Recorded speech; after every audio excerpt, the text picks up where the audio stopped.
Владата го усвои законот за стечајците. 3000 главни семејства после долго време ќе добијат пари. Според одлуката на нив државата секој месец ќе им исплаќа по 7596 денари, за што се обезбедени средства од буџетот.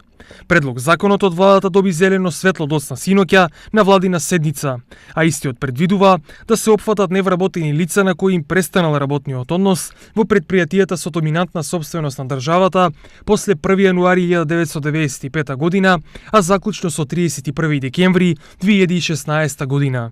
Невработено лице може да се стекне со правото доколку ги исполнува следните услови. Лице кое било најмалку 15 години во работен однос во предпријатија во доминантна собственост на државата, утврден со М1, М2 образци.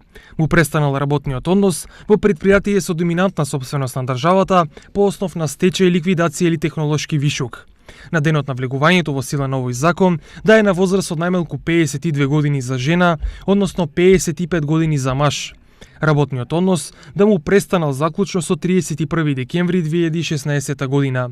Лицето да има остварено право на паричен надоместок по 1 јануари 1995 година и кое по остварувањето на правото на паричен надоместок да не било вработено на неопределено време, односно работниот однос да не му престанал по негова волја или вина. Ова практично значи и крај на повеќегодишната мака на стечајците од регионот. Добра е оваа одлука. Мислам, до сега што преговараме, не беа прифанати на штемпање и така и владината нема проблем помина.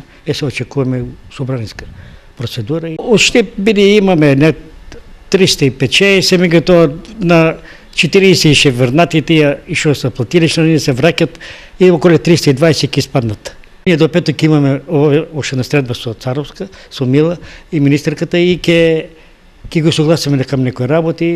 Инаку на почетокот на организирањето на стечајците во Сдруженијето УНИТ, нивниот број беше околу 600, но во меѓувреме дел починаа, а дел ги исполнија условите за пензија.